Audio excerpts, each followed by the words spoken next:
अस्सलाम वालेकुम नाजरीन। ये वाक़या जो है वो उमैर बिन वहब जुमाही के ताल्लुक़ से है, जो इस्लाम के कट्टर दुश्मन थे।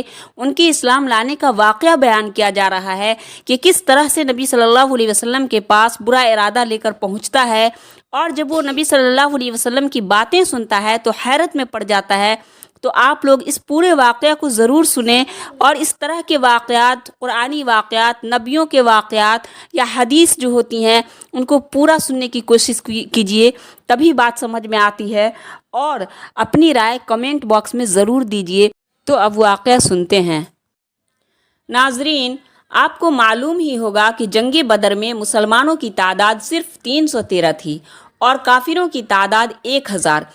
इसके बावजूद अल्लाह ताला ने मुसलमानों की मदद की और मुसलमान फतह याब हुए। जंग बदर में शिकस्त खाकर मुश्रिकीन गुस्से से बेकाबू थे और पूरा मक्का नबी सल्लल्लाहु अलैहि वसल्लम के खिलाफ हांडी की तरह खौल रहा था।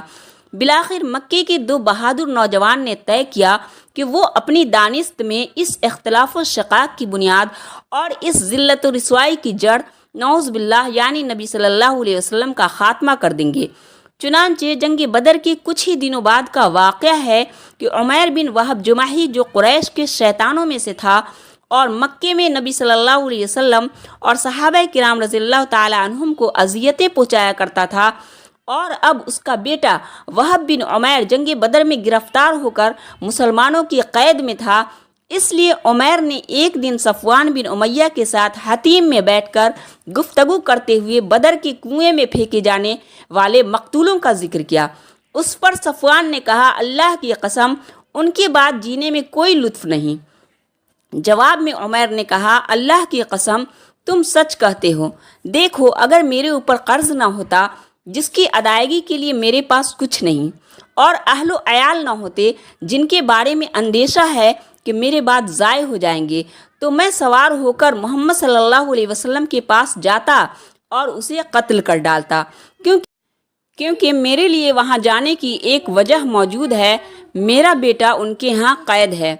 सफ़वान ने इस सूरत हाल को गनीमत समझते हुए कहा, अच्छा चलो, तुम्हारा कर्ज मेरे ज़िम्मे है, मैं उसे तुम्हारी जानिब से अदा कर दूंगा, और तुम्हारे अहलो अयाल मेरे अहलो अयाल हैं।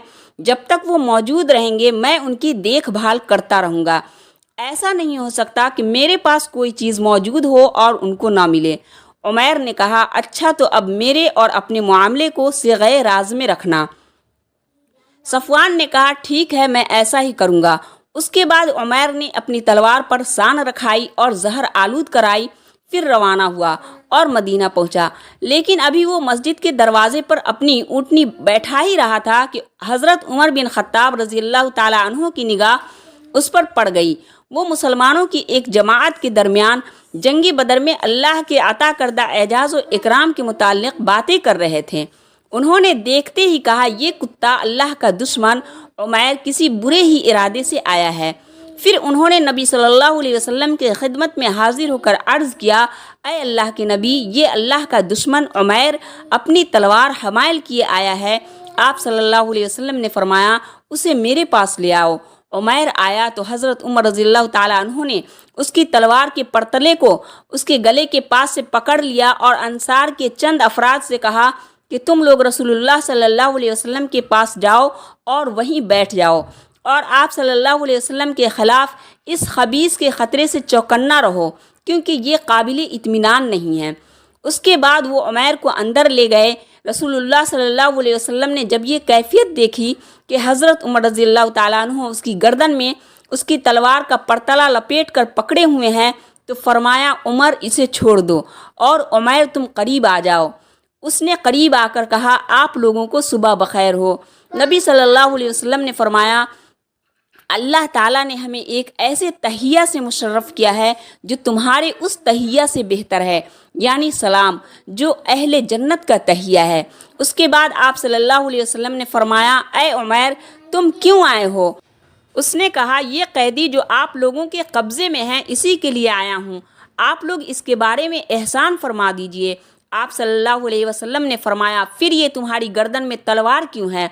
उसने कहा, अल्लाह इन तलवारों का बुरा करे कि ये हमारे कुछ काम ना आ सके। आप सल्लल्लाहु अलैहि वसल्लम ने फरमाया, सच सच बताओ, क्यों आए हो? उसने कहा, بس صرف اسی قیدی کے لیے آیا ہوں۔ آپ صلی اللہ علیہ وسلم نے فرمایا نہیں، بلکہ تم اور صفوان بن امیہ حطیم میں بیٹھے اور قریش کے جو مقتولین کنویں میں پھینکے گئے ہیں ان کا تذکرہ کیا۔ پھر تم نے کہا اگر مجھ پر قرض نہ ہوتا اور میرے اہل و عیال نہ ہوتے تو میں یہاں سے جاتا اور محمد صلی اللہ علیہ وسلم کو قتل کر دیتا۔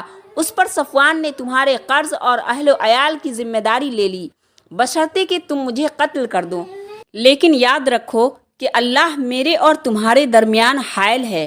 عمیر نے کہا میں گواہی دیتا ہوں کہ آپ صلی اللہ علیہ وسلم اللہ کے رسول ہیں۔ اے اللہ کے رسول، آپ ہمارے پاس آسمان کی جو خبریں لاتے تھے اور آپ صلی اللہ علیہ وسلم پر جو وحی نازل ہوتی تھی اسے ہم جھٹلا دیا کرتے تھے، لیکن یہ تو ایسا معاملہ ہے جس میں میرے اور صفوان کے سوا کوئی موجود ہی نہ تھا، اس لیے واللہ مجھے یقین ہے کہ یہ بات اللہ کے سوا اور کسی نے آپ صلی اللہ علیہ وسلم تک نہیں پہنچائی۔ بس اللہ کی حمد ہے جس نے مجھے اسلام کی ہدایت دی اور اس مقام تک ہانک کر پہنچایا۔ پھر عمیر نے کلمہ حق کی شہادت دی اور رسول اللہ صلی اللہ علیہ وسلم نے صحابہ کرام کو مخاطب کر کے فرمایا اپنے بھائی کو دین سمجھاؤ، قرآن پڑھاؤ اور اس کے قیدی کو آزاد کر دو۔ ناظرین، تو یہ تھی اسلام اور مسلمانوں کے کٹر دشمنوں کا حال کہ جب اسلام کی حقانیت ان کے سامنے آ جاتی، جب اللہ اور رسول کے حقیقت کی مٹھاس کو وہ محسوس کر لیتے تھے تو اسلام کے سب سے بڑے شیدائی بن جاتے تھے۔ اسلام اور مسلمانوں کے لیے ہر وقت وہ ڈھال بن کر کھڑے رہتے تھے۔